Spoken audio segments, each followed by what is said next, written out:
सिर्फ एक मूवी के कमिटमेंट के लिए वो 4 साल तक अपनी फैमिली से दूर रहा। 5 साल तक उसने उस मूवी के अलावा कोई और मूवी साइन ही नहीं की। उन 5 सालों में बहुत सारे एडवर्टीजमेंट के ऑफर थे, लेकिन उसने एक भी एडवर्टीजमेंट का ऑफर एक्सेप्ट नहीं किया। हालात ये थे कि 5 सालों में वो बैंकरप्ट हो गया था। बहुत सारे एडवर्टीजमेंट वाले उसे एडवांस में पैसा देने को तैयार थे। पैसे की तंगी थी, उसके बावजूद भी उसने एक भी ऐड नहीं की और सिर्फ उस मूवी पे ध्यान दिया। फाइनली वो मूवी हिंदुस्तान के इतिहास की सबसे बड़ी ब्लॉकबस्टर साबित हुई। 2000 करोड़ का बिजनेस करके उसने सबको चौंका दिया। गलत किया देवसेना, औरत पर हाथ डालने वाले की उंगलियां नहीं काटते हैं उसका गला। Yes, I am talking about Baahubali और स्टार एक्टर का नाम है प्रभास। सो गाइज, सीखने लायक ये है, if you are committed towards anything you will be successful one day.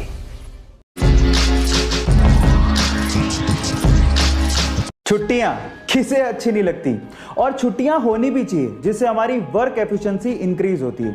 और इसी चीज को लेके जापान की गवर्नमेंट ने एक लॉ निकाला है जिसका नाम है हॉलीडे बाय लॉ। अब इस लॉ में क्या होता है मैं आपको बताता हूं। इस लॉ में कुछ ऐसा है कि 2 हॉलीडेज के बीच में अगर एक वर्किंग डे आ रहा है तो वो working day by default holiday बन जाएगा। मतलब ये है कि 2 छुट्टियों के बीच में अगर कोई वर्किंग डे आ रहा है तो वो वर्किंग डे भी छुट्टी में कन्वर्ट हो जाएगा। है ना ये इंटरेस्टिंग लॉ? क्या आपको भी लगता है कि हमारी कंट्री में भी ऐसा लॉ होना चाहिए? चैट सेक्शन में लिखना मत भूलिएगा।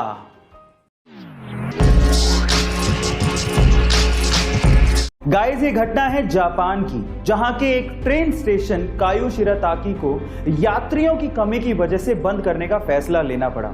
लेकिन जैसे ही वहां की गवर्नमेंट को यह पता लगा कि इसी रेलवे स्टेशन से एक छोटी सी स्कूल जाने वाली बच्ची अपने घर से स्कूल और स्कूल से घर आया जाया करती है, तो वहां की गवर्नमेंट की संवेदनशीलता देखिए।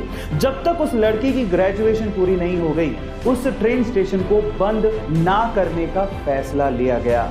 गाइस, कोई भी देश एजुकेशन से ही आगे बढ़ता है और हर एक सरकार को एजुकेशन के लिए ऐसी संवेदनशीलता दिखानी ही चाहिए। आपका इसके बारे में क्या ख्याल है? चैट सेक्शन में लिखना मत भूलिएगा।